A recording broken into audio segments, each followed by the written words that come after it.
É o dele? Pode ser o Acho, meu também. acho que é o meu. É, Pode ser o mas tá meu bem. também. Tá bem aceitável. Vou desligar, vou desligar. Tá. Gurizada, bueno, voltamos então mais uma aula. Na realidade, vamos dar o prosseguimento do que aconteceu da última aula, né? Então a gente terminou a aula passada falando das populações originárias. É, e o que nós vamos começar então? O que é importante para a gente falar dentro dessa questão das populações originárias, tá? Uh, cara, o que a gente vai buscar aqui, tanto de uma forma, não só dessas populações originárias, mas também das populações que vieram escravizadas da diáspora negra, da diáspora da africana, a gente tem que perceber que essas pessoas são agentes dentro desse processo de colonização, tá? Sem essas pessoas, sem tanto as populações originárias quanto o processo de escravidão, o processo de diáspora africana, a colonização não teria sido da mesma forma. Então a gente precisa colocar essas pessoas como agentes dentro desse processo. Que agentes, como são agentes, agem, estão com interesses próprios, têm motivações próprias, têm sistemas políticos, culturais, linguísticos completamente distintos e esses interesses interferem diretamente nesse processo de colonização. Então, quando a gente dá espaço para essas questões, é tentar tirar um pouco essa ideia eurocêntrica de que os europeus chegaram aqui e tudo aconteceu por causa dos europeus. Não, as coisas acontecem pelos interesses das pessoas envolvidas, dos agentes envolvidos no processo da colonização. E uma que tem uma vertente gigantesca e que é extremamente silenciado dentro da história são as populações originárias, tá? A gente já começou falando muito brevemente, meio corrido até no fim da aula passada, mas é importante vocês saberem vários elementos, tá? Porque isso vai ajudar o entendimento do processo da colonização. Primeiro, como a gente falou, tanto protagonismo quanto agência das populações originárias dentro desse contexto do período colonial brasileiro. Não só agora, mas também posteriormente e até os dias de hoje. Tá?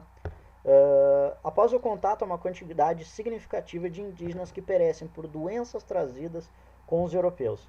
Obviamente, gurizada, vai ter pessoas que vão ser mortas por guerra, por maus tratos, por conflitos, pela escravização também, pelo o excesso de trabalho no processo de escravidão dos indígenas, que vai existir e vai ser bastante realizado, sobretudo na capitania hereditária de São Vicente, a região de São Vicente, que hoje mais ou menos São Paulo, uma parte do Rio de Janeiro. Mas a grande parte massiva da população, isso é muito interessante, porque em ano de epidemia é muito provável que possa cair questões desse tipo dentro do contexto tanto do Enem quanto da URGS. Da URGS eu acredito em até um pouco mais, tá? Que é o impacto que as doenças trazidas as doenças trazidas pelos europeus, como gripe, varíola, doenças que tifo, sífilis, doenças que atingiam muito menos, talvez, na Europa naquele momento, pela quantidade de vezes que já tinham convivido com essas, quantidade de anos que já tinham convivido com essas doenças, as populações indígenas vão ser afetadas gigantemente, certo? Se estima que a população americana eu digo da América, tá? Porque aqui vamos trabalhar a América sendo o continente americano, certo?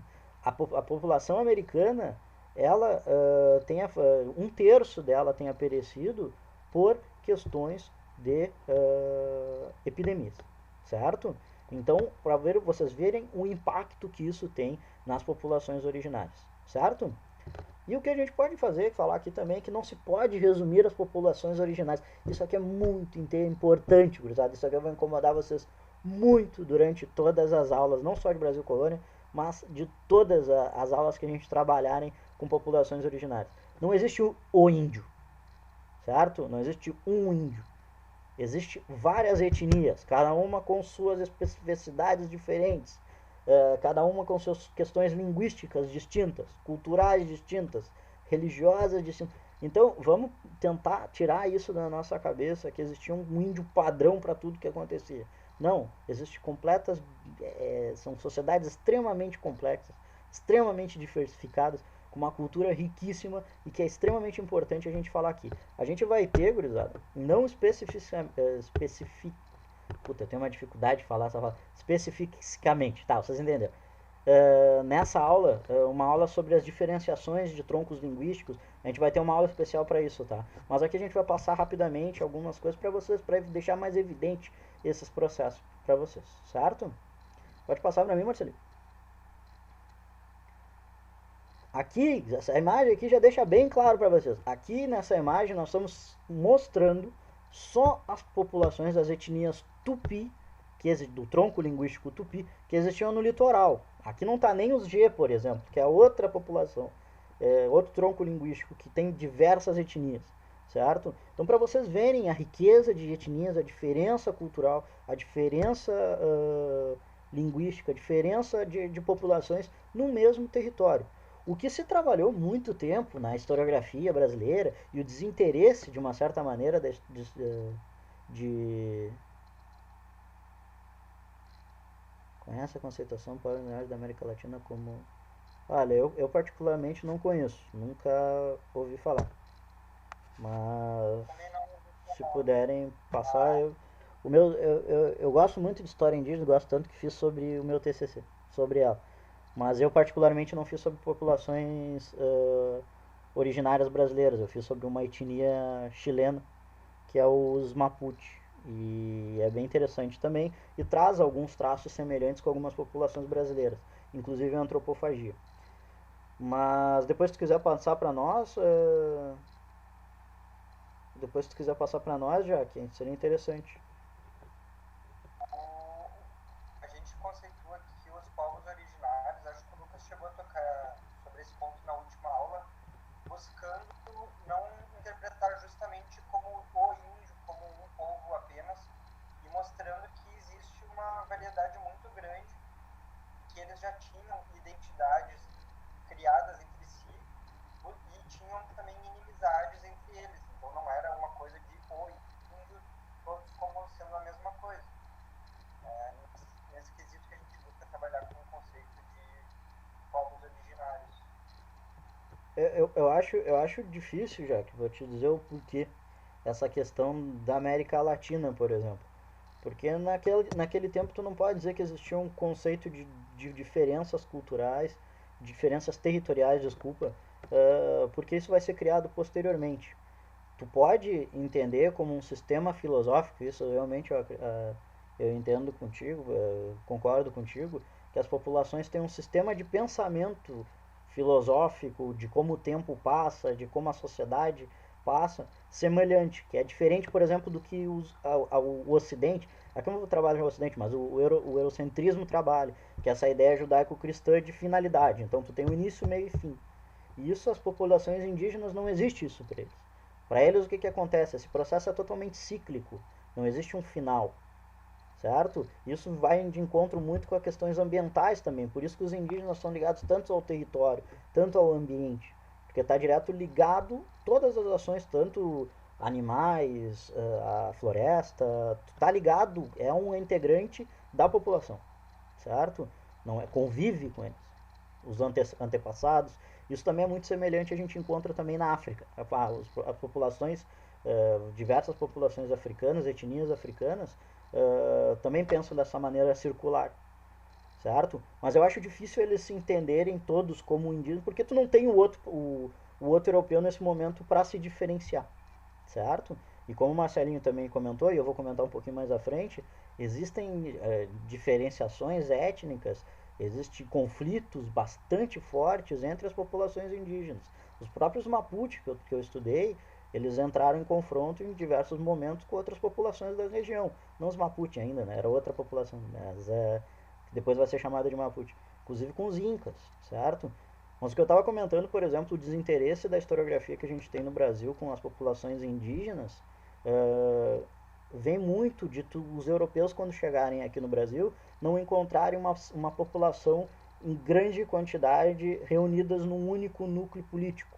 Como, por exemplo, vocês vão ver que aconteceu com os espanhóis, quando eles encontram, por exemplo, os astecas, os mexicas, e também a população inca no Peru, ou do Tahuantinsuyo, o Império do Tahuantinsuyo, como vocês vão ver na aula de América Colonial Espanhol. Beleza? Até aqui uma dúvida, gurizada.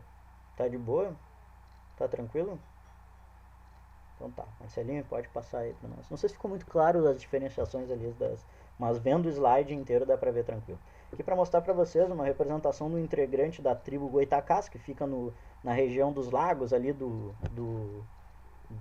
Rio de Janeiro, certo? E foram em grande parte eles aniquilados não só pela questão dos europeus, mas principalmente por as pestes que os europeus trouxeram, certo? E ali essa foto embaixo, gurizada, eu coloquei mais pra gente tentar entender, são integrantes da etnia Tupiniquim, mas para entender que não necessariamente é um preconceito muito grande que a gente tem, que por exemplo vê um índio com celular e retira totalmente a característica dele de ser oriundo de uma etnia indígena, certo? Isso é um erro, porque não quer dizer porque ele está usando um celular, ou está usando um jeans, ou está usando óculos, por exemplo, como aqueles integrantes ali de baixo, que eles vão perder sua categoria como população indígena, sua cultura, seus elementos, certo? Marcelinho, pode passar, por favor. Uma questão que eu acho bem interessante comentar, a galera acredita que o indígena, quando o europeu chegou, ele não tinha uma história, como se ele tivesse sido sempre do mesmo jeito. Na verdade, eles também, a cultura ela é modificada ao longo do tempo. Eles estavam aqui há 10 mil anos. Então é óbvio que eles já tiveram muitas modificações ao longo de todo esse tempo. E quando os europeus chegam e trazem algumas tecnologias, também foram utilizadas pelos indígenas. Hoje, por exemplo, nós tomamos banho todo dia, tomamos chamate, são coisas indígenas e nem por isso a gente é índio, né? Então a cultura, muitas coisas são absorvidas por outras culturas também, muitos hábitos, e isso faz parte das trocas entre culturas. E, gente, outro fator importante que vem de encontro ao que o Marcelinho comentou é a questão da gente entender que muito de dizer que as populações originárias não tinham história é questão relacionada por eles serem ágrafos, né? Por eles não terem escrita. Por isso que eu falei para vocês que eu não concordo muito com essa ideia de que não ter escrita, o marco de surgimento da história é a escrita. Porque tu pega essas populações originárias, como o Marcelo falou, elas tinham 10 mil anos de história, que principalmente, e até pela característica circular filosófica dessas populações originárias, elas têm uma característica de serem faladas, história oral, certo? Isso não quer dizer que é menos história, não quer dizer que tem menos evidência. Ah, professor, mas como assim?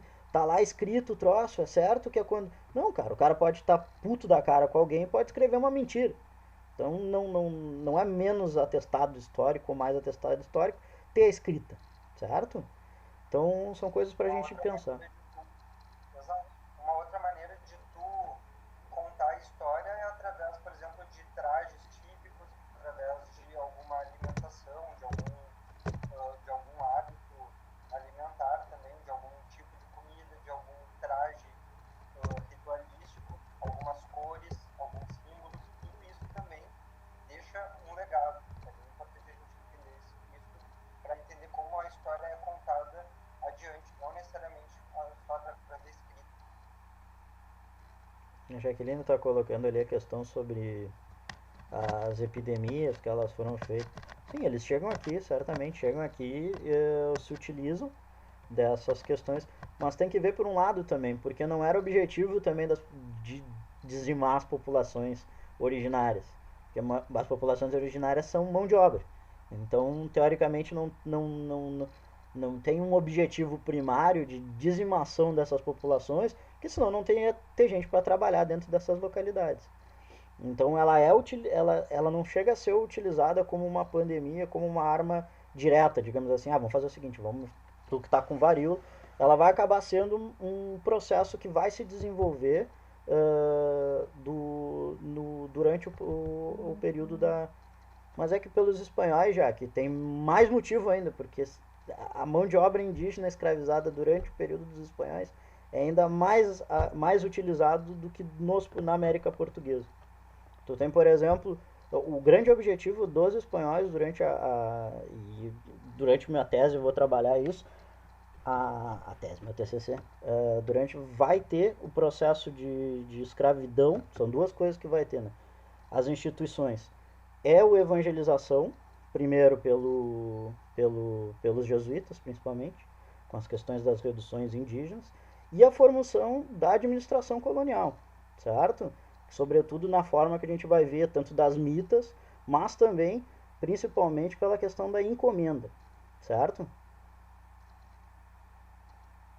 Não necessariamente. Uma coisa que a gente vai trabalhar hoje é uma tática de guerra, na realidade, utilizada tanto por espanhóis como portugueses, que é colocar as etnias. E aí que eu digo a questão das agências. Não é colocar, é se utilizar das rivalidades entre as próprias etnias indígenas que existiam na América, e aí a partir disso se aliar com alguma. Em todos os processos vai acontecer. Uma que a gente vai verificar hoje aqui está relacionado a isso. Então, na realidade, nunca foi não teria como, fisicamente dizendo, a conquista desses territórios, seja espanhol, seja da América Espanhola, seja da América Portuguesa, porque o pessoal pensa que os europeus eram extremamente avançados, que tinham fogo, por exemplo. Cara, um arcabuz é um troço extremamente rudimentar para tu fazer dar certo. Primeiro, não pode estar chovendo, tinha que era demorado para carregar. Então, o canhão, a mesma coisa, tinha locais que era difícil acesso. Então, a gente tem que tirar um pouco essa desmistificação que os europeus chegaram aqui e simplesmente dominaram. Tanto que o processo no Brasil português fica bastante evidente isso. Essas populações continuam dentro do território uh, do território que Portugal se estabelece e vão continuar com mecanismos e Portugal vai se utilizar isso. As populações, tanto portuguesas quanto depois que a gente vai ver os franceses, vão se utilizar das rivalidades entre as etnias indígenas, certo? Mas é isso que eu quero mostrar para vocês. A ideia é justamente a gente desmistificar isso, mostrar que essas populações, essas etnias são agentes do processo. Elas estão diretamente ligadas, elas estão vivendo, elas estão com seus interesses próprios dentro desse mecanismo, certo? Vão se utilizar, inclusive, de elementos trazidos para os europeus para a conquista de outras populações e para a defesa contra os próprios portugueses, certo? Então isso que é importante para vocês perceberem como o indígena, as suas populações originárias indígenas são importantes e essenciais dentro desse processo. Tudo Ô, certo? Luquinhas, Fale. só também tem uma questão do conhecimento da natureza, né? Que era enfim, foi essencial, né, para ter essa entrada dos portugueses que os indígenas tinham, né? Os indígenas tinham conhecimento da natureza que só através desse conhecimento se podia, enfim, colonizar também o território brasileiro. E não se Coisa que esqueça, até hoje está indecifrável, né? certamente, não se esqueçam também de uma categoria uma categoria racial, podemos dizer de uma certa maneira, que a gente falou anteriormente, que vão servir que são os mediadores. Os mediadores vão fazer toda essa aproximação, tanto dos portugueses com as populações originárias, dos franceses, porque essa galera ou é oriunda de relações entre populações indígenas e os europeus, ou são pessoas que têm interesse na busca de conseguir relacionar essas duas populações, certo? Então os mediadores vão ser primordial nesse processo também de colonização, porque é eles que fazem esse contato entre as partes, certo? Aqui eu coloquei para vocês, gurizada, só um trechinho. Mas, Marcelinho, só antes não tinha mais coisa no. Ou era só o dos Goitacazes, né? Aqui, ó. Isso que eu Achei preciso. que tinha pedido para passar. Hã? Não, não, não. Bueno, sob grande parte, então, gurizadas, era praticada, então, a agricultura de subsistência, tá? A caça e a pesca, certo? O que alguns autores vão trabalhar, eu não gosto muito. ah,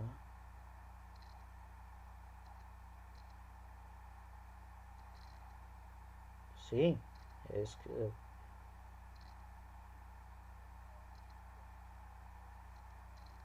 tá, mas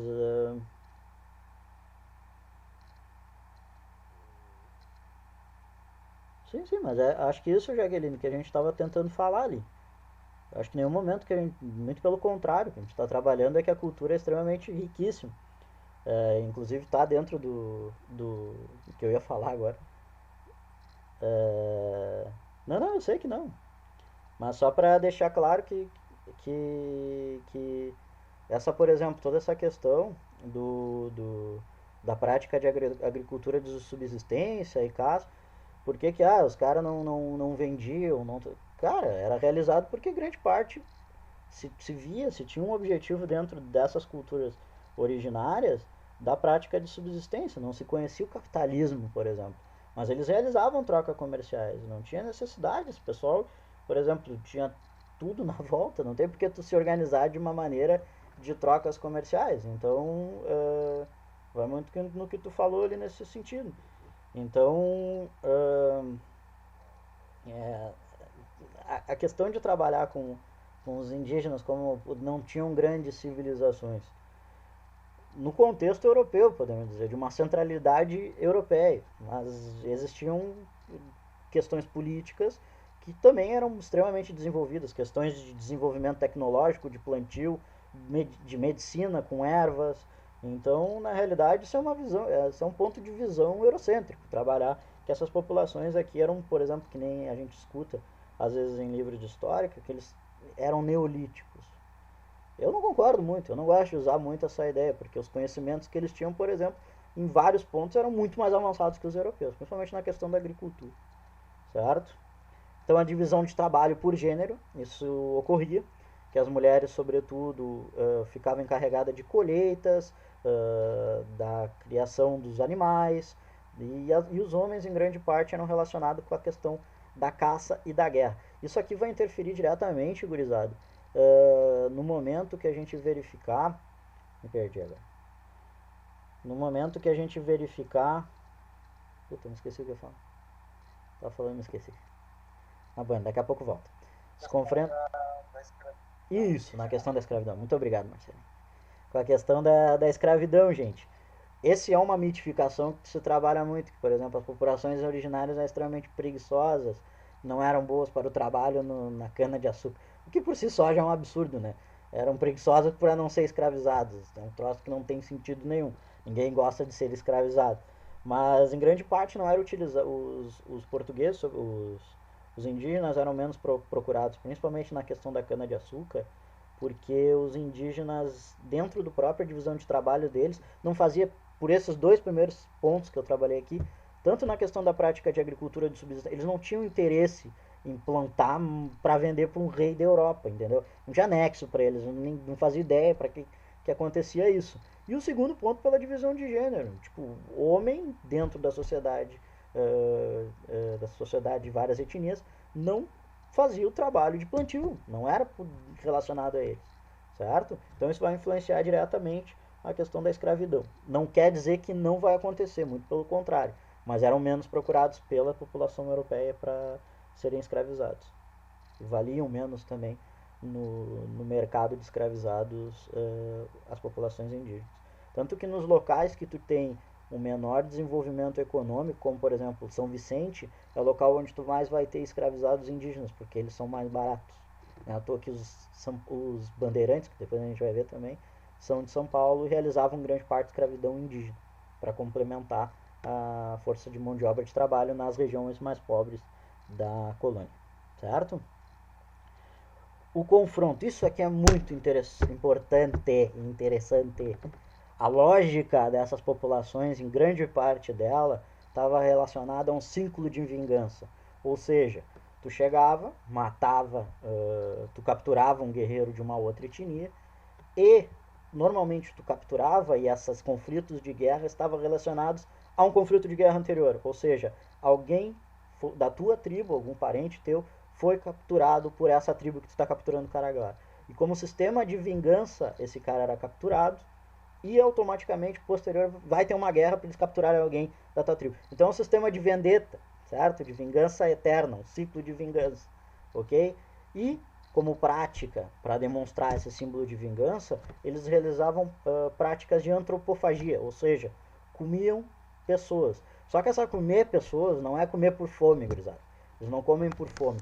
Todos os rituais que existiam dentro das etnias indígenas sempre foram rituais relacionados a esse ciclo de vingança.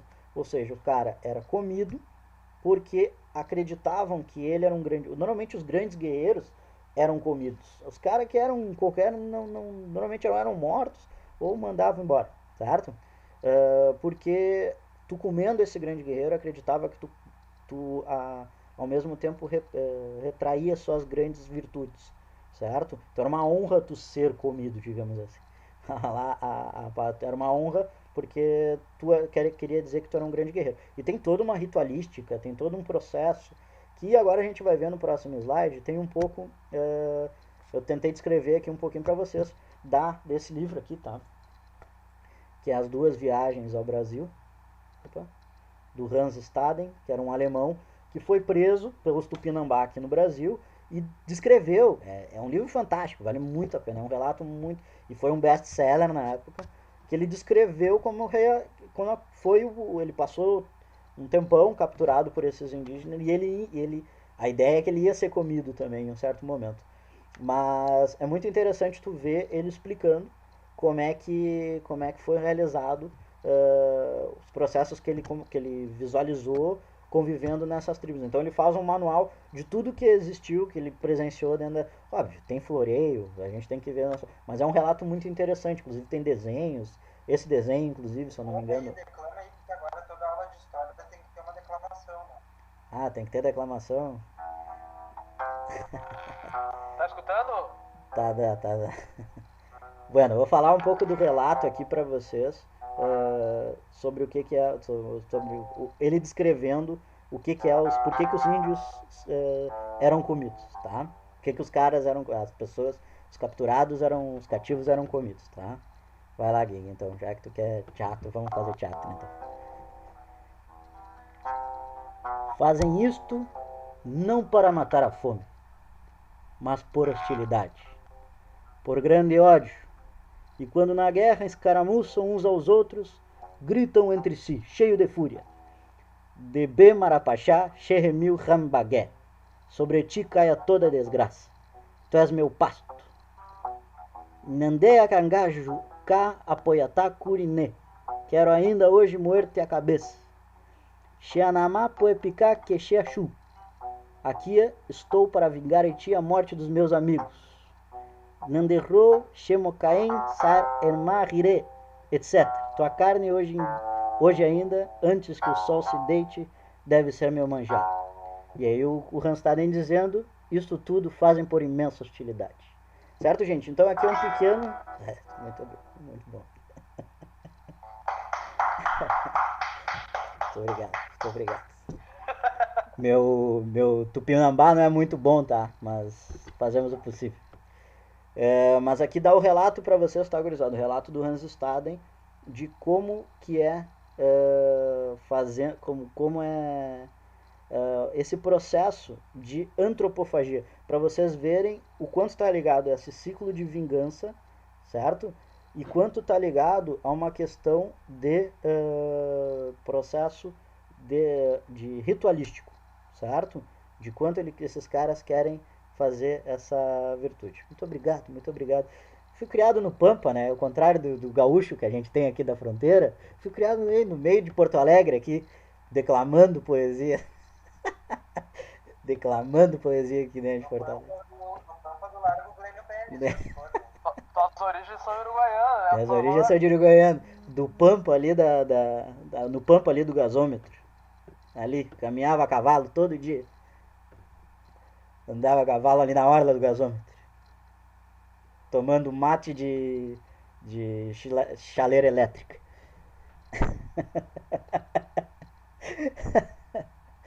Gurizada, vamos lá então. Continuando agora. Intenso contato então entre as populações indígenas e os europeus. Formação de aliança através de matrimônio. Como a gente trabalhou anteriormente também, uma das formas que vai ser encontrada para esse processo de mestiçagem e de aliança entre os europeus e algumas etnias indígenas vai ser o matrimônio, que é uma prática europeia, mas também é uma prática também indígena. Eles vão se utilizar desse mecanismo para sistema de alianças, tá?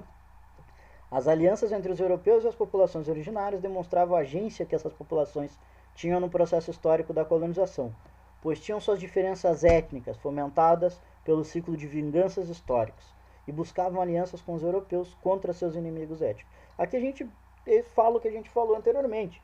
Existe uma agência desses indígenas. Esses caras têm interesse também político. Eles eram inimigos históricos, porque os tupiniquins eram inimigos históricos dos tupinambás. Eles também se buscava as alianças com essas populações europeias. Se via sentido em se aliar a essa galera para capturar mais indígenas, para fomentar esse ciclo de vingança. Certo?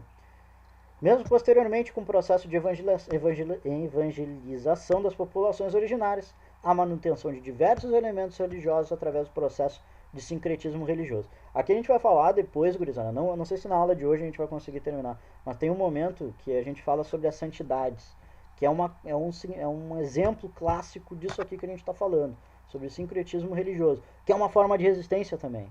As resistências não necessariamente ela tem que ser física, certo? Elas podem ser culturais também, como o sincretismo religioso, como a própria língua, como os próprios processos que chamam de aculturamento. Eu gosto de trabalhar um conceito que é de um francês, o Tourguéon, que é a questão de transferências culturais, que é quando tu te utiliza de elementos, por exemplo, dessas populações originárias. Vou dar o exemplo das populações originárias, tá?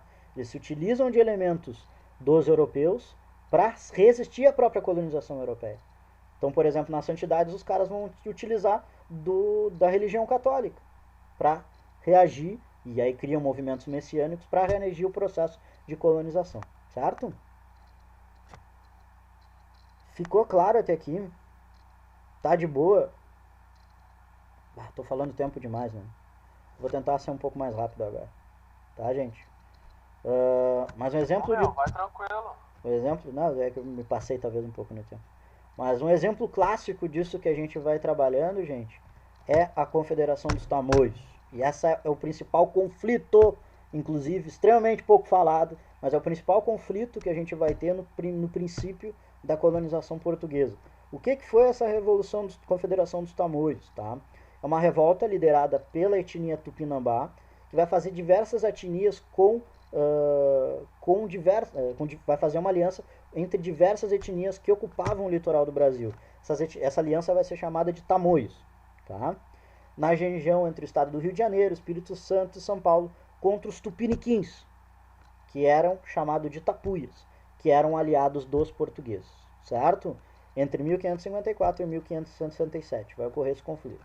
O confronto vai marcar também o processo de colonização da região pelos portugueses, aliados dos tupiniquins, e também a presença dos franceses e huguenotes. Normalmente esse conteúdo é dado, e isso aqui é um teste que a gente está falando, normalmente esse conteúdo é dado como invasões estrangeiras, tá? Que é a questão da guerra da França Antártica. Mas eu falei com os guris, a gente está querendo trabalhar a questão de decolonização do discurso, tá?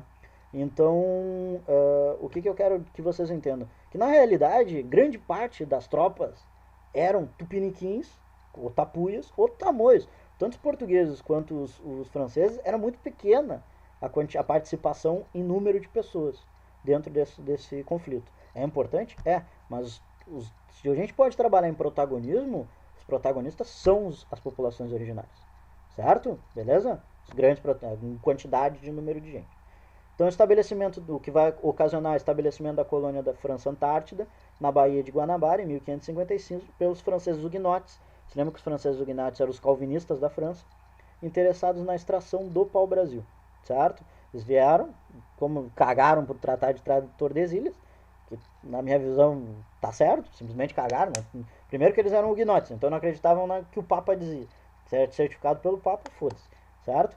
Então eles vieram para cá e constituíram uma colônia na região mais ou menos do litoral do Rio de Janeiro, na Baía do Guanabara. E o conflito foi gerado sobretudo pelas rivalidades existentes entre as etnias, fomentadas pelo ciclo de vingança. As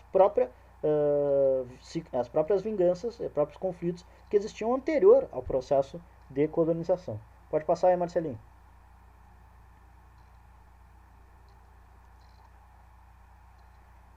Ademais do interesse mercantil e evangelizador na região, ou seja, tanto do mercado do pau-brasil quanto da evangelização dessas populações originárias, levou uma série de capturas de indígenas que ambos os lados para serem escravizados por portugueses. Escravizados por portugueses, mas também utilizados, alguns deles, utilizados nas práticas e ritualísticas de antropofagia, certo?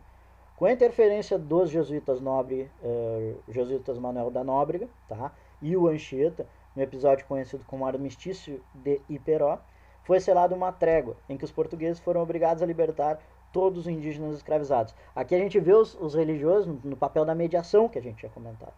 Mediação diplomática com as populações originárias. Vocês veem como modifica, se a gente for ver por esse lado. Olha aqui, um cara que, por exemplo, a gente pensa que simplesmente os mediadores sempre são populações indígenas ou mestiços.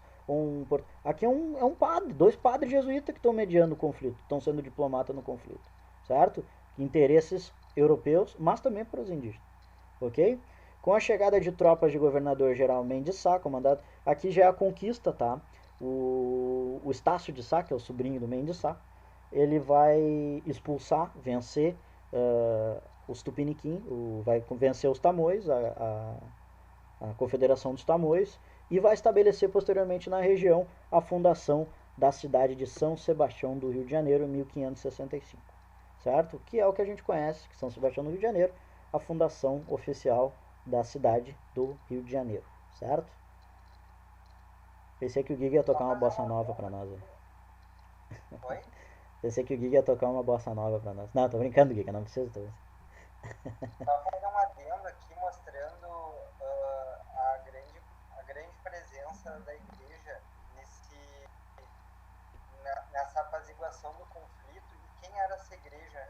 A gente conhece como os jesuítas, que aparecem ali como Manuel da Nóbrega e o padre José de Anchieta. Os jesuítas, eles eram uma ordem religiosa fundada em 1534, que era a Companhia de Jesus. A gente vai falar ao longo de todo esse período do Brasil colônia muito dos jesuítas. E essa ordem é uma ordem criada na contra-reforma da igreja. Vocês viram nas aulas anteriores que foi a reforma protestante e a contra-reforma. A reforma protestante foi um movimento que buscava descentralizar o poder da igreja e angariar um número de fiéis através de novas práticas e novos métodos que andam se conseguir. E a contra-reforma, da qual os jesuítas e a Companhia de Jesus fazem parte, é um movimento que buscou angariar fiéis ao longo de todo o território que pudesse ser do Ocidente Europeu. Então, enquanto Portugal colonizava outras regiões, a ordem da Companhia de Jesus ia angariando fiéis e catequizando povos. É isso que a gente vai acabar vendo durante muito tempo no Brasil colônia. Beleza? Só fazendo isso mesmo. Show! Então aqui para vocês conhecerem o Tibiriçá, que talvez seja o maior exemplo dessas alianças entre as populações originárias com os europeus, tá? O Tibiriçá vai casar, a filha dele vai casar se eu não me engano, é com o João Ramalho? João Ramalho. Isso, ele casa com o João Ramalho, que é um degredado português, e justamente o João Ramalho que vai fazer essa ponte entre o líder Tibiriçá e os portugueses. E o Tibiriçá vai conquistar a região com os tupiniquins, e o Tibiriçá vai se transformar tipo numa nobreza de São Paulo.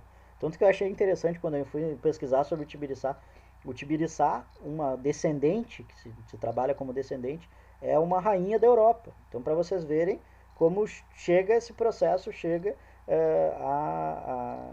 como é importante essas populações originárias, essas chefaturas indígenas dentro desse processo de colonização e o quanto ela se perpetua dentro da própria elite paulistana, ok? E aqui uma ilustração do Theodore de Bry, que foi outro viajante que fez sobre os rituais dos tupinambás, certo?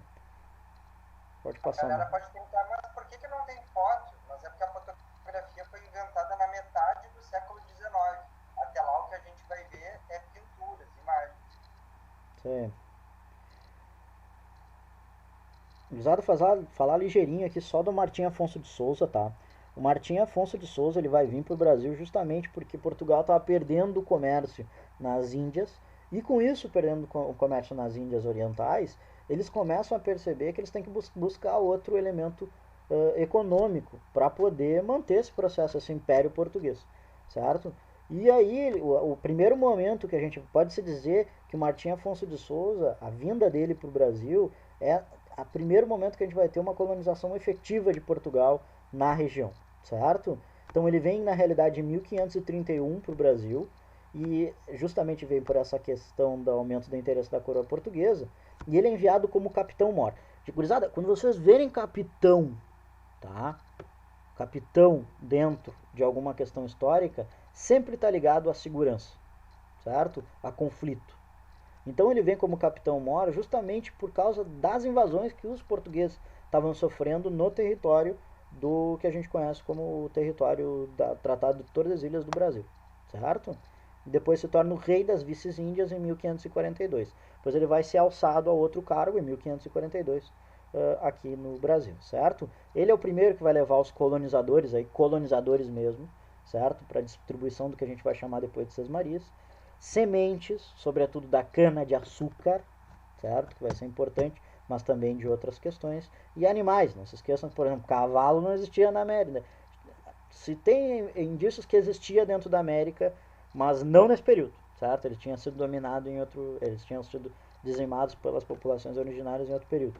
Mas é readmitido os cavalos dentro da região do Brasil com o Martim Afonso de Souza. Vaca, se eu não me engano, também não tinha. Vários animais que é do carneiro, se eu não me engano. Então vários animais são introduzidos também como modo de alimentação e criação nessa época. Suas expedições têm como objetivo descobrir novas riquezas, principalmente o ouro, interesse, combater esse estrangeiro ligado à questão do capitão e povoar essas terras da colônia, certo? Pode passar, Marcelinho. Aqui, gente, principalmente essa questão da distribuição das Seis Marias, tá? Seis Marias é o nome, né? Seis Marias. Eu também sempre falei Seis Marias, mas é Seis Marias, tá? Que são pequenos lotes, pequenos não, né? São lotes de terra que ele vai tipo, distribuir entre esses vários colonizadores. Depois, esses lotes de terra vão ser coordenados por que o Giga vai explicar melhor, a questão das capitanias hereditárias, certo?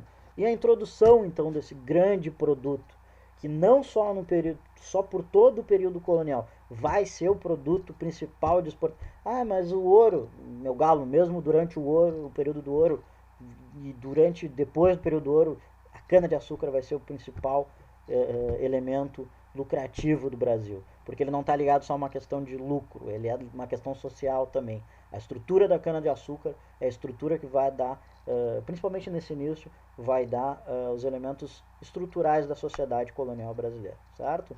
E como primeiro ponto, a fundação da vila de São Vicente. Eu acho que está errado esse nome, é 1400, é 1540 e poucos, não é 1532, mas ele é um dos responsáveis pela fundação da vila de São Vicente, que existe até os dias de hoje, mas que já te passo a palavra, Marcelo. Hã? A data acho que tá certa. Eu não me lembro se foi meio que bom, mas é que é a região de São Paulo, tá? Que depois vai se tornar a região que a de cidade de Paulista. São Paulo que a gente conhece hoje é 54. Isso. Mas São Vicente um pouco antes. E São Paulo não é São Vicente, né? A vila de São Vicente não se torna São Paulo. São Paulo, na realidade, está ligado diretamente aos jesuítas, ao padre Anchieta, que em 1500, que criou o colegiado São Paulo, que era uma redução, praticamente uma redução jesuítica, certo? Não, que bom que tu perguntou já, que ótima a tua pergunta, porque o pessoal fica em dúvida quanto a isso. As Sesmarias, ela não é as capitanias ainda, tá? As Sesmarias vão ser lotes de terra, tá? Que não vão ser pequenos, mas são lotes de terra que para os primeiros colonizadores e depois os próprios capitães hereditários vão ficar responsáveis por distribuir essas Sesmarias, vão distribuir para os colonizadores. São lotes de terra, tá? São grandes lotes de terra que vão ser distribuídos para plantio da cana-de-açúcar específica. Eu te falei que eu tenho dificuldade com essa palavra. Da cana-de-açúcar, tá? Vê se tem mais alguma coisa. Aqui as fotos do Martim Afonso de Souza, tá? O Martim Afonso de Souza vai ser quem vai introduzir a plantação da cana-de-açúcar. Uma questão que eu sempre fiquei em dúvida quando eu estudava é que o Brasil tem alguns períodos vinculados a certo tipo de produção. Então agora a gente está falando de cana-de-açúcar, cana,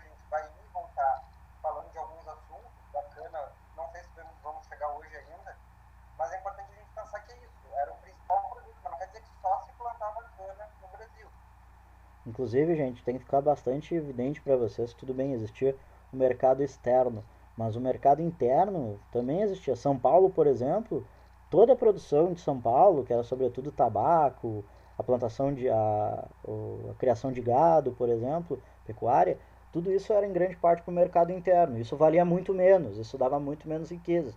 Não é à toa que São Paulo faz o processo de escravidão de indígena é muito mais forte em São Paulo, porque o lucro era muito menor com esses produtos de venda interna, certo? De comércio interno, diferente da cana-de-açúcar, que vai exportar, que é o grande interesse da colônia até se achar as minas de ouro. Certo, gurizada? Toca a ficha, Giga. Alguma dúvida, gente? Ficou claro essa questão da sesmaria, Jaqueline? Que essa pergunta é muito boa, tem muita gente que se confunde mesmo. Eu era um que me confundia.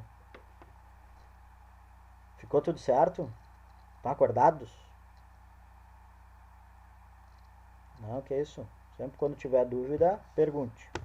Certo? Oi, galera. Então, dando seguimento aí à aula de história. Bom, falar de capitanias hereditárias, pessoal. A gente fala já de um processo já que vinha acontecendo de tentativa de ocupar, por parte de Portugal, o território do Brasil. Enfim, já... Opa! Logo pra ir pra live. Ah, eu também. Vai, Luquinhas, vai pra live. Eu falei pros guris, vou... Não, mas aqui, gurizada, voltando ao assunto. Capitanias hereditárias. Bom, já tinha uma experiência das capitanias hereditárias nas colônias de Portugal, Madeira, Açores e Cabo Verde. Então, já era uma coisa, não era uma coisa nova. E então os portugueses decidiram implantar no Brasil, muito porque, como já foi dito, parte do mercado, enfim, o Portugal tinha perdido um pouco do mercado nas Índias. Se pudesse ligar o microfone, Lucas. Tá pegando? Desculpa. Então, esqueci. Aí agora melhorou. Perfeito. Parte do mercado nas Índias, no Oriente, Portugal tinha perdido, então uma das estratégias foi ocupar esse espaço, né, e um dos outros motivos dessa empreitada foi porque também estava acontecendo muitas pressões, estava acontecendo pressão das invasões estrangeiras, principalmente por parte da França, ali no Rio de Janeiro, como já foi falado. Então, pensamos que de 1500 a 1530 ainda não tinha uma administração, tinha as feitorias, né? A partir desse momento, né, onde fundaram as primeiras vilas, depois da viagem de Martins de Souza, começa a ter uma nova visão em relação ao que seria a colonização portuguesa. E uma das alternativas foi as capitanias hereditárias, né? E, enfim, era um acordo, pessoal. A capitania hereditária era tipo assim, tu tinha um cara lá de Portugal, né? O rei era amigo dele, o cara, enfim, tinha capital, tinha um certo acúmulo de capital, daí, bom, vou dar esse cara pra esse cara. Essa faixa de terra, que depois vocês vão ver no mapa, eram faixas cortadas no território brasileiro e que ele distribuía para os seus donatários, e ali o donatário tinha uma certa autonomia. Olha, a partir de 1530, acho que acho que é na década de 40. 1540 alguma coisa. Olha, eu não sei bem a data, mas... Aqui aparece o Duarte Coelho Pereira, que foi um dos principais lá em Pernambuco, de 34 a 34. Foi na década de 30 que já começa. Mas pensa que é a partir depois desse momento pré-colonial, enfim, é titulado, que é a partir da década de 30, tá? Então, deixa eu me lembrar onde é que eu tô. Esse acordo que havia entre o rei e o capitão donatário era através de uma carta de doação, né? O cara ia lá, assinava a carta, e o donatário tinha direito jurídico, tinha direito militar, de proteger a sua terra, né? E tinha um direito que é muito importante, como já foi falado, de distribuir seis-marias, né? Qual era a ideia de distribuir seis-marias? Era além de criar relações com esses mediadores, né, com alguns indígenas, era de também tu já ir povoando o território brasileiro. Né? Outra coisa que algumas pessoas falam em terceirização, né? Tu terceiriza a administração colonial. Pensamos que a administração colonial, pessoal, ele é um processo. Né? Então, Portugal foi aos poucos colonizando e aos poucos colocando construindo essa administração, até porque havia muitos conflitos, havia muita dificuldade, né? E grande parte do capital, não digo a maioria do capital dessas capitanias, vinha de capital privado, tá? Então isso também é super importante, pessoal. Muitos desses capitães donatários tinham relações com bancos de outro país, principalmente os holandeses, né? Enfim, o donatário era o mandatário do rei e não o senhor com total autonomia, sendo supervisionado pelos governadores gerais. Enfim, o donatário tinha que prestar conta, sim, com o rei, né? Mas ele exercia essa certa autonomia. Aos poucos, esse processo da capitania hereditária, ela vai adentrando mais no território. E aí vai se criando os poderes locais, que eu vou falar mais tarde. Outra coisa importante, o capitão donatário passava o seu status, né, para o seu filho. Por isso, capitanias hereditárias. Tá, pessoal? Então, uma herança aí, digamos, do antigo regime. Pode passar, Marcelo.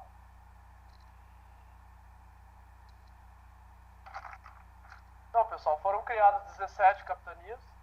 A maioria faliu. Né? E por que aconteceu esse fracasso das capitanias hereditárias? Muito por falta de investimento. Enfim, tanto que as duas capitanias que prosperaram, a de Pernambuco e a de São Vicente, os seus capitães tinham uma certa relação com esses bancos holandeses que eu falei para vocês, e também foi futuramente as duas capitanias que acabaram prosperando inicialmente com a cana-de-açúcar. Então havia ali nessas duas capitanias um certo olhar diferenciado, né? E também muito pelos conflitos indígenas, né? Que acontecia, que enfim não era uma tarefa fácil para os portugueses, né? E para os indígenas eles viam o invasor como um invasor. Então, enfim, muitos conflitos aconteceram e por falta também dessa segurança que a coroa não dava. Então, as capitanias elas não deram certo e caíram por água abaixo. Então, tipo, por que lá no Açores, né, enfim, nas outras regiões, nas outras colônias deram certo? Talvez porque eram territórios menores. A questão é que o Brasil tinha muitas etnias com as suas diferenças entre si, né? Uma extensão de terra vasta, né? Uma extensão totalmente desconhecida, né? Não eram ilhas. Então, um dos motivos provavelmente tenha sido esse. Outra questão, essas capitanias, elas não eram, por exemplo, não existia bem uma capital. Né? Existia a capitania de São Vicente tinha um território, mas muitos donatários exerciam o seu serviço de donatário, mas muitos nem estavam lá no Brasil, entendeu? O Martim Afonso de Souza, por exemplo, quando ele foi assinar o documento lá que ele declarava que dos seus serviços ao rei, o serviço de donatário ele não registrou, né? Então, um certo desinteresse por parte dos donatários em relação a esse status, né? Pode passar, Marcelinho.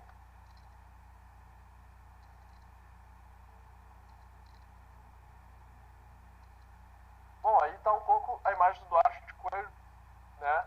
Que, enfim, ele foi donatário de Pernambuco entre 34 e 54, né? E foi, digamos, o período que a cana-de-açúcar adentrou no território brasileiro, principalmente nessas duas capitanias, e, como eu já havia falado, muito através do investimento de capital dos bancos holandeses. Né? A cana vai acabar sendo um bom empreendimento em Pernambuco e no Nordeste em si, muito também porque a terra era muito favorável para o plantio da cana.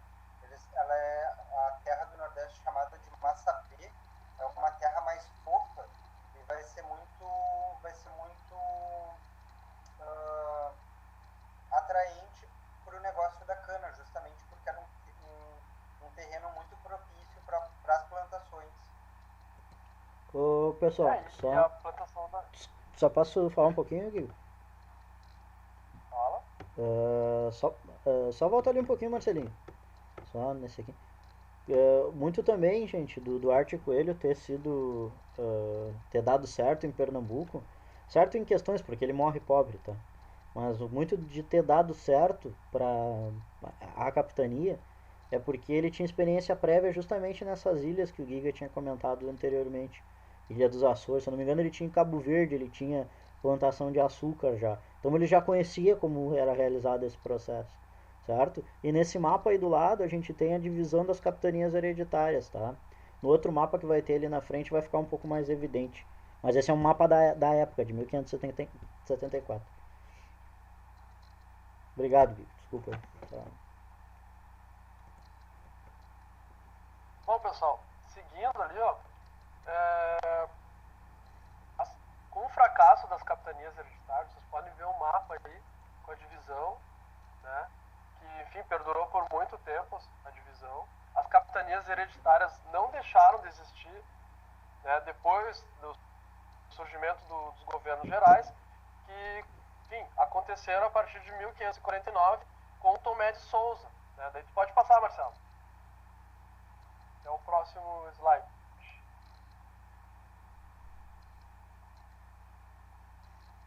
Passou? Tem esse e tem um anterior. Esse? Eu não tô vendo. Aí.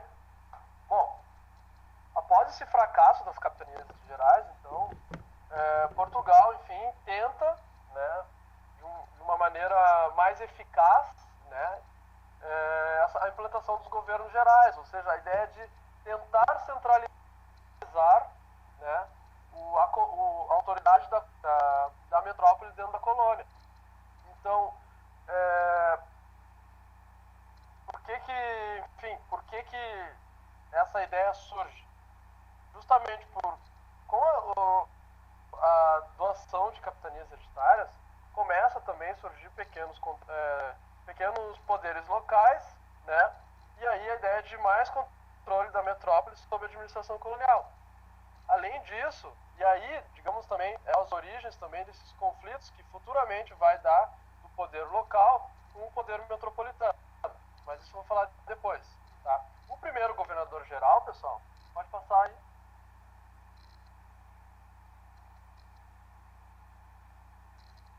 É Tomé de Souza. Tomé de Souza, eu acho que era filho do Martim de Souza. E eu acho que era filho ou sobrinho, não me lembro. Mas, enfim, a ideia é que, enfim, surge um governo geral, tem que ter uma sede, né? Tem que ter uma cidade, tem que ter investimento em cana-de-açúcar, né? Então, aos poucos, né, começa a se construir uma administração mais centralizada, né? E com o Tomé de Souza veio um grupo jesuítas, né? O Manuel da Nóbrega, né, funda o primeiro bispado no Brasil, vem o Pero Fernandes de Sardinha, que era um bispo, né, que daí se criou o primeiro bispado dentro do território brasileiro, né? E a sede na Bahia com a fundação de Salvador, né? Também junto com o Tomé de Souza, aquela mesma ideia que com o Martim de Souza trouxe.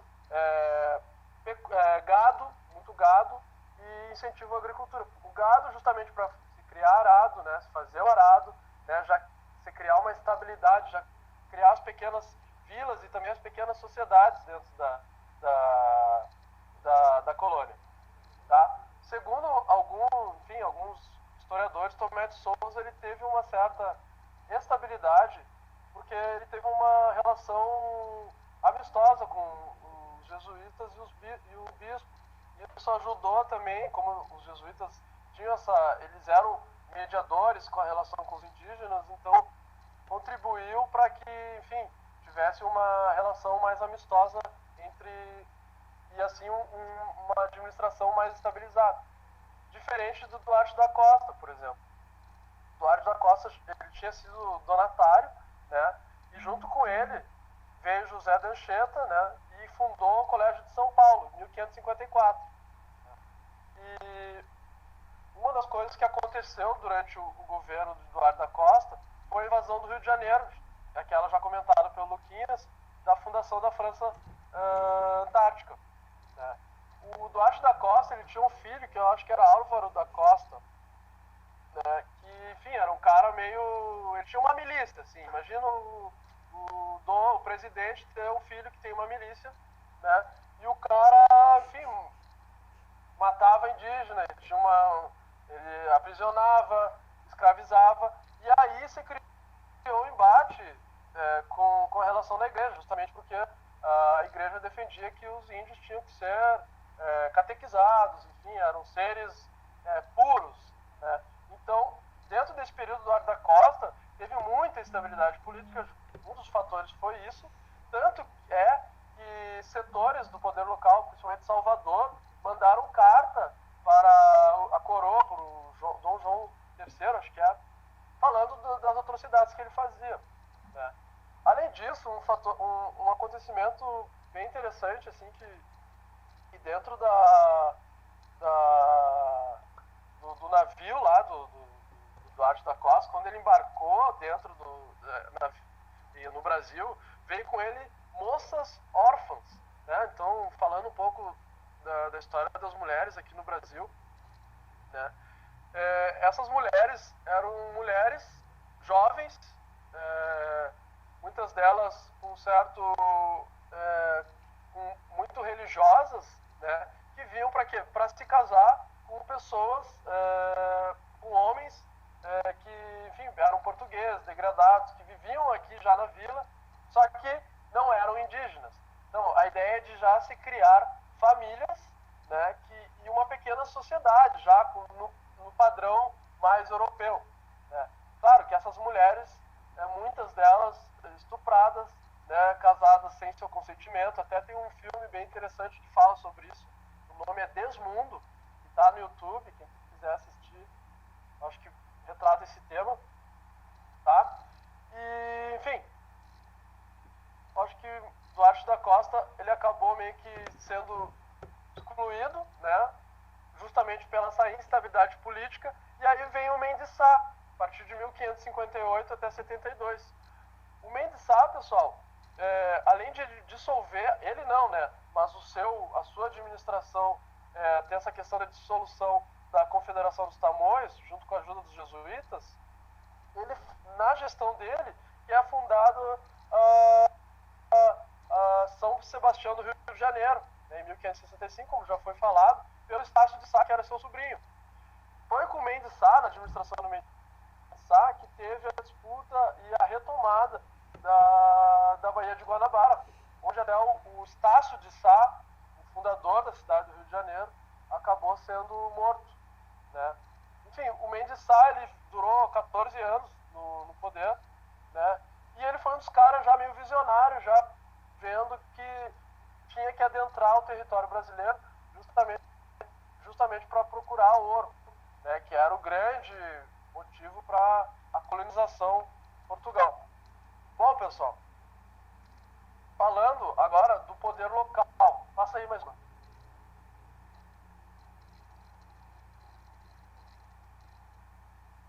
Alguém tem uma dúvida? Pode falar aí. O poder que chegava nas pessoas, efetivamente, né, era aquele poder local. Bom, se a gente for ver hoje, assim, tipo, o cara que vive no interior do interior, né, talvez a instituição do Estado que chega nele, talvez seja uma prefeitura, uma intendência, ou uma delegacia, sei lá. Essas instituições locais, né, elas foram essenciais, digamos, para esse avanço da colonização no território brasileiro. Né? E aí se criaram essas câmaras municipais, pessoal, que eram, digamos, 3 ou 4 vereadores, né, que eram os homens bons, né? Esses vereadores eram eleitos, né? Claro que existia uma restrição em relação a quem podia votar, né? Então, esses homens bons digamos, uma herança até do antigo regime que é relacionada à questão sanguínea. Ou seja, a nobreza da pessoa está relacionada à sua linhagem, né? Então, uma herança feudal aí, claro que não era a mesma coisa, eram diferentes, mas digamos que esses homens bons eram aquelas pessoas com prestígio, né? O senhor de engenho, né? O cara das letras, o juiz, o cara que veio de fora, o cara que teve uma orientação, né? O cara que é médico, advogado, né? Filho do fulaninho de tal. É muito diferente que a gente vê até hoje no interior aqui do Rio Grande do Sul, ou enfim, dos rincões do país aí. Tá, pessoal? Uma coisa, esse poder local, ele tinha uma certa autonomia, né? E talvez talvez não, mas com certeza, essa estrutura do poder local é que vai culminar depois com o surgimento de umas elites, né? Enfim, com poder sobre aquela sociedade e muitas vezes, né? Com interesses diferentes da metrópole, tá? Então aí vai criar depois, futuramente, os distúrbios e os conflitos entre colônia e metrópole. Pode passar, Marcelinho.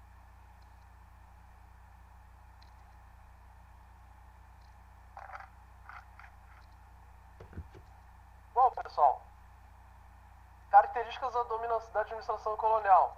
Uma coisa que é super importante, acho que vocês, enfim, é importante a gente ter noção disso até para nós, assim, hoje, para a gente entender um pouco da nossa sociedade, é a questão da administração pública e daquilo que é público, né? Enfim, naquele período, e não muito diferente hoje, mas vamos falar daquele período, as instituições públicas, elas tinham interesse público, mas se confundiam com interesse privado. Então, pô, o cara era dono de engenho, né? E ao mesmo tempo ele era um homem bom, ele era um governante local e ao mesmo tempo ele governava para si próprio. Claro que naquela época isso é muito aceitável, né? E grande parte dos cargos públicos eram, digamos, apadrinhados. O cara era filho ali do fulaninho de tal, o cara é gente boa, o cara é filho do tal. Vamos botar ele ali de, sei lá, trabalhar ali na Câmara, né? Aquele ali é o cara veio lá de Portugal, lá a família dele é tal. Ele é meio mestiço. Não, mas ele não dá nada, dá pra colocar ele ali. Então havia essa questão de apadrinhar, enfim, amigos, quem estava mais próximo. E outra questão que é super importante é a centralização burocrática. A gente fica se perguntando, né? Pô, a gente vê a América Espanhola, né, cara? Como é que a América Espanhola, eram vários vice-reinos, né? Eram tudo ligado à Espanha, né? Tu pega o território da Argentina, o território do Peru, o território do Equador, e o Brasil, né, com toda essa vastidão territorial, acabou virando só um país, né? Bom, algumas pessoas defendem essa questão, né, que havia muita centralização burocrática, né, nas mãos da coroa portuguesa. E ao mesmo tempo, eu estou me ligando.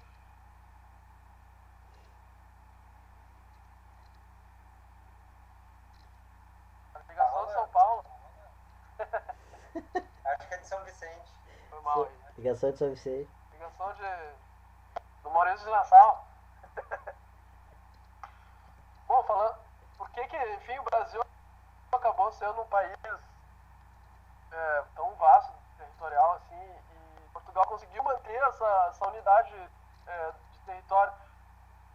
Enfim, alguns historiadores falam que essa centralização burocrática, as instituições eram controladas e ao mesmo tempo existia uma autonomia local desses territórios. Um exemplo dessa centralização burocrática é o Conselho Ultramarino, né, que após a União Ibérica, que mais tarde a gente vai falar para vocês, que é a união das coroas espanhola e portuguesa, né, o antigo Conselho das Índias, que era o nome, que era o conselho que administrava todas as colônias do Império Espanhol e português. Os portugueses gostaram da ideia, gostei dessa ideia, vamos criar o nosso, né? Daí criaram o Conselho Ultramarino, que tinha uma finalidade de padronizar tudo que era de governo ultramar, ou seja, todas as colônias portuguesas, administrar não só a questão da taxação, das taxações, mas também a questão de controle do que saía, de quanto o fulaninho ganhava, enfim, a ideia de controle e de registrar isso. Então Portugal sempre não, mas sempre conseguiu fazer isso, fazer um bom trabalho, né, em relação a isso, tá? E ali um pouco, funcionamentos da administração colonial na América Portuguesa revela a forma complexa, contraditória e também, eu diria, desigual, né, que a sociedade colonial se constituiu, né? Não é à toa que hoje a gente também vive certas desigualdades e que setores da sociedade brasileira aceitam isso também como normal, né? Então, contraditório porque ao mesmo tempo que dava um poder local, uma autonomia local para a população, faziam um controle bem burocrático e bem ferrenho, assim, das instituições. Pode passar aí, Marcelo. Ô Giga, eu tô vendo aqui no meu horário ser 10 horas. Não sei se a gente termina por agora ou resolve dar mais uma acelerada. Não, acho que acabamos aqui então, não sei, cara. O que vocês acham? Só pra vocês verem aqui. O que vocês acham de perguntar pra gurizada se eles podem ficar mais uns 15 minutinhos, e daí pelo menos o Giga termina. Eu não acho que não falta muito, né, Giga? Não, cara, eu acho que é bem rapidinho. Tá, não tem problema, pessoal. Mais uns 15 minutinhos a gente passar só pra o Giga terminar e a gente começa de cana de açúcar com o Marcelinho na próxima aula. Pode ser? Acho que não vai em 15, né? Acho que leva em 15 a gente consegue terminar. Pode ser? Se estiverem acordados ainda. Vocês estamos acordados? Alguém vai abrir o microfone roncando aí. Pode ser? Acho que também vai ficar gravado, né? Enfim, quem não puder quem ficar não puder, aqui agora também. isso, tá sendo gravado. Então tá. Toca a ficha aí, Giga. Cara, falando desse governo geral, aí tem um pouco da estrutura desse governo, o mapa, né? Enfim, o rei, o conselho ultramarino localizados na metrópole, né? Governo geral na colônia, e aí o governo geral nomeava provedor-mor, capitão-mor, ouvidor-mor, provedor, o cara que cuidava da economia, digamos, o ministro da economia, o capitão, como já foi falado, o cara que ligado à defesa, e o ouvidor da justiça. Então já tinha uma estrutura, claro que não é a mesma que a gente vê hoje, mas a ideia é separação, né, econômica, militar e também de justiça. E as hereditárias, capitanias hereditárias e também reais, né, algumas capitanias depois foram enfim, patrocinadas pela realeza e as câmaras municipais. Pode passar aí, vamos ver.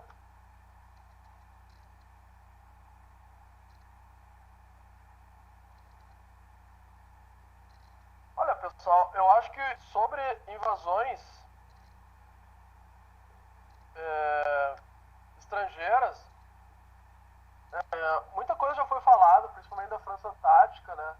Mas uma questão bem importante relacionada às duas invasões, eu acho que é a questão econômica, né? Território, enfim, naquela época representava acúmulo, ou uma possibilidade de acúmulo, e no caso da França, estava muito ligado ao pau-brasil, né? Que assim como o açúcar e como o café, enfim, o pau-brasil ele foi também sendo explorado durante quase toda a colônia, né? Até que os caras descobriram uma forma melhor de tingir lá as roupas, e aí ficou meio obsoleto. Mas, e no caso das invasões holandesas, está ligado ao açúcar, né? E também uma questão religiosa, né? Com a União Ibérica, que aconteceu, acho que em 1580, me corrija aí, gurizada, a união da coroa portuguesa e espanhola, enfim, os holandeses tinham uma rivalidade muito forte com a Espanha, enfim, eles estavam guerreando, e o que aconteceu? Bom, se uniu Portugal e Espanha, os holandeses agora vão sair desse tratado comercial que havia, né? Que os caras pegavam açúcar no Brasil, levavam para a Holanda, lá na Holanda eles refinavam, porque eles tinham toda a manha, e daí da Holanda ia para o restante da Europa. Só que com a entrada da Espanha e a formalização da União Ibérica, esse tratado acabou, e o que acabou acontecendo? Os holandeses foram e decidiram invadir o Brasil. A primeira em 24 e 25, né? E a segunda a partir de 1630 até 54. Né? Essa invasão holandesa em Olinda e Recife foi a maior, né, que durou mais tempo, e ela é separada em algumas etapas. A primeira numa etapa de, enfim, aniquilar tudo que já tinha ali,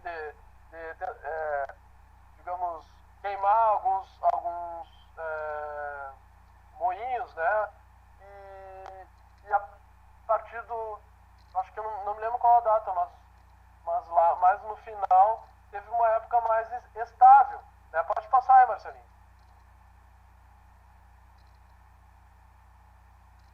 Uma questão que eu acho interessante falar é, a gente fala de invasões estrangeiras como se Portugal já não fosse o bastante invasor ao mesmo tempo, né? Mas é justamente pensar nessa corrida marítima que as potências europeias estavam tendo, buscando colonizar. E a Holanda e os Países Baixos, eles eram historicamente pertencentes ao Reino da Espanha, e ao mesmo tempo eles eram grandes navegadores. O comércio do açúcar muito foi feito pelos holandeses por eles serem bons comerciantes e terem barcos mais rápidos. Então, quando a gente falar dessas invasões estrangeiras, é justamente porque Portugal foi anexado pela Espanha por um período que vai ser de 1580 a 1640, e esse período em que Portugal é submetido à Espanha, o Brasil vai se tornar, então, essa colônia dessa União Ibérica entre Portugal e Espanha. E a Holanda, como historicamente rival da Espanha, vai acabar invadindo algumas regiões buscando colonizar. Existe muito uma polêmica também se o Brasil fosse colonizado por holandeses, por franceses, seria melhor para a gente do que se a gente fosse colonizado por Portugal. Mas isso, na verdade, me parece muito uma bobagem, né, pessoal? Porque a experiência da colonização, ela é uma experiência de tu extrair o máximo de riqueza da terra produzida, uma experiência em que o trabalho era feito por escravizados. Então, a gente pensar que uma outra potência europeia seria melhor para a gente como colônia é um pensamento que não me parece muito inteligente.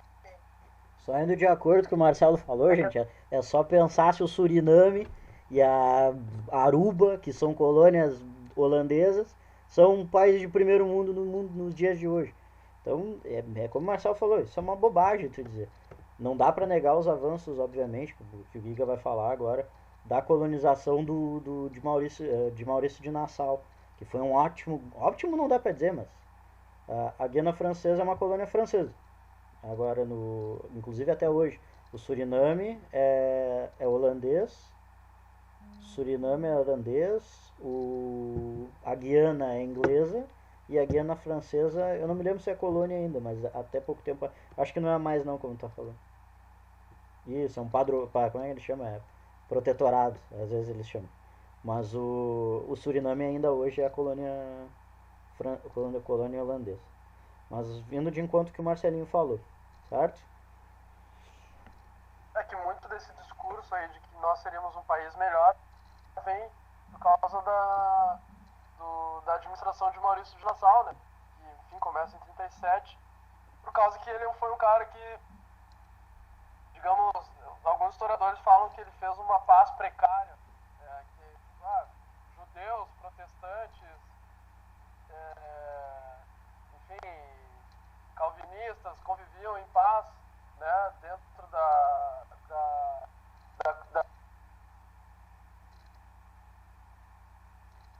ali aconteceu também que fez incentivos para, enfim, artistas, pintores retratarem Recife. Então existe muitos registros dessa época e também obras arquitetônicas, né? Uma delas é a próxima slide aí, ó. Passa aí. Uma delas é a ponte do Maurício Nassau, que na real ela foi inaugurada com o nome Recife, mas, enfim, ele acabou inaugurando às pressas, assim, porque, enfim, não estava inacabado, não estava pronto, mas ele resolveu inaugurar e até hoje está lá. Só que ela sofreu umas reformas, né? Os pilares ainda são originais, mas, enfim, daí depois no século XX é que teve o seu rebatizado, né? Que foi em homenagem ao Margem de Nassau. Nassau, por que ele caiu, pessoal? Ele era um representante da Companhia das Índias, né? E durante o seu governo, assim, por mais que ele tenha conseguido uma estabilidade, a Companhia das Índias queria que Nassau fosse mais rápido nas suas, no seu resultado, e o Nassau ele acreditava já numa colonização mais contínua, mais lenta e gradual. E aí ele perdeu alguns territórios, também perdeu certo apoio enfim, donos de engenho dentro da capitania de Pernambuco, e aí acabou sendo escanteado. E depois, com o fim da União Ibérica, a Holanda perdeu o território de Pernambuco, e, enfim, e aí retornou para Portugal. É isso. Ô Marcelinho, não sei se você queria falar alguma coisa relacionada ao conteúdo, já queria se despedir da galera. Não, eu ia só dizer que a partir daqui a gente começa na próxima aula. Ah, tá. Só deixa eu terminar então falar sobre o negocinho da colonização holandesa, que eu acho importante, fica bem evidente esse processo do desenvolvimento do capital, do capitalismo, tá? A colonização do Brasil, ele é feito por uma empresa do Brasil holandês. Ele é feito por uma empresa, gurizada. Tanto que o Maurício de Nassau, ele é um funcionário dessa empresa, certo? Tanto que quando já não estava mais do agrado dessa empresa, a administração do Nassau, ele vai ser demitido. Teoricamente, ele vai ser tirado desse posto e outro cara é colocado. Que é a Companhia das Índias Ocidentais. Tá? É uma empresa, talvez a maior empresa do mundo naquele momento, que era uma empresa dos Países Baixos, e ela comandava essa região de negociação do Brasil, que é o Brasil holandês, que a gente chama, né? Então a colonização, para vocês perceberem, gurizada, como já tem um avanço da questão capitalista, como o mercantilismo já está se desenvolvendo, uma coisa muito importante que a gente tem dentro da indústria do Brasil holandês é a grande participação, porque era liberado o culto de qualquer religião dentro do Brasil holandês. Então, por exemplo, os judeus que já existiam, os chamados cristãos novos, se estabelecem dentro dessas localidades e dão muito crédito para os plantadores de cana-de-açúcar, como o Marcelo vai falar na próxima aula. Então isso facilita muito esse desenvolvimento e o grande desenvolvimento do açúcar e da produção açucareira na região. Tanto que quando eles são expulsos, que vai acontecer em 1640 alguma coisa, 50 alguma coisa, 53 eu acho. É o fim do auge da plantação de açúcar do Brasil. Não quer dizer que não vai continuar, tá? Vai continuar, mas o auge da plantação de açúcar se termina aí, porque é o momento que os holandeses vão sair do Brasil e vão se estabelecer, a Companhia das Índias vai se estabelecer em outras localidades da América, como Suriname, que a gente já falou aqui, como Aruba, as Antilhas, que a gente chama, né? Inclusive, alguns desses judeus, depois que são expulsos do Brasil, os holandeses, se estabelecem numa colônia holandesa, na América do Norte, que o pessoal conhece essa colônia, na realidade, com o nome que é conhecido depois que os ingleses tomam essa colônia. Mas como origem ela tem o nome de Nova Amsterdã, tá? Que depois vai se transformar, quando os ingleses conquistam, Nova York, certo? Mas Nova York ela tem origem holandesa. E muitos desses holandeses, quando são expulsos do Brasil, vão para essa região de Nova York, certo? Beleza? Então só para deixar... que os caras falam, né, que se não fosse expulso, Recife seria uma Nova York. Mais ou menos, é isso aí que ele fala. Mas não tem nada a ver, porque não, o tipo de colonização... não existe o si, né? Não existe o si. Sabe que tem até a Giga. Tem outra coisa, né? Fala. A questão das invasões, ela vai percorrer o litoral por muito tempo ainda.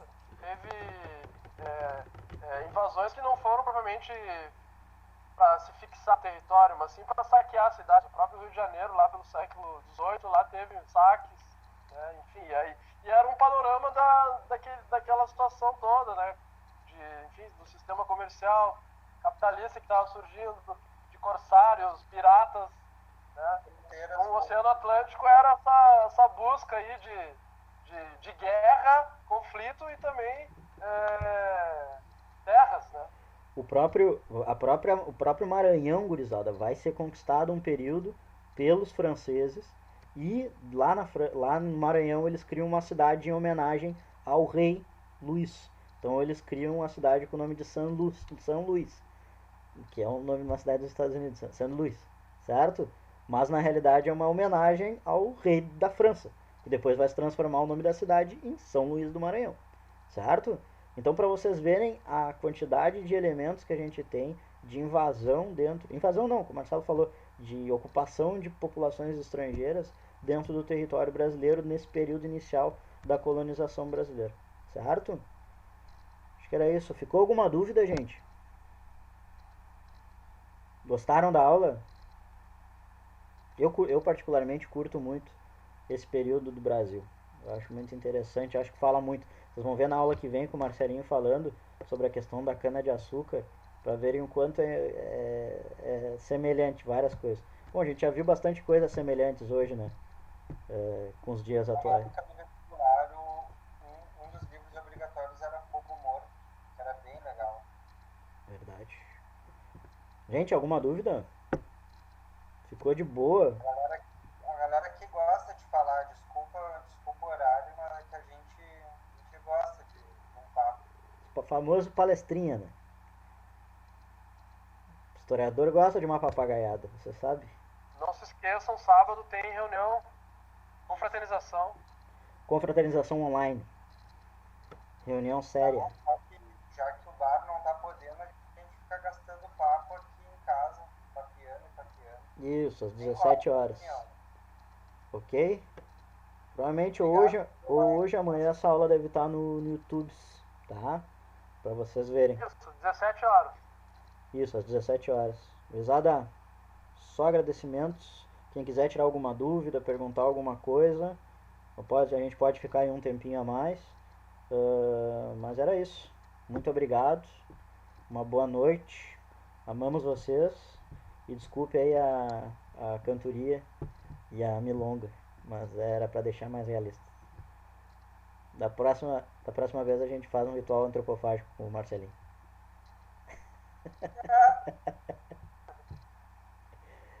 Valeu, gurizada. Tchau, tchau. Falou. Qualquer dúvida, tamo aí, viu? Não fica com vergonha. Chama nós.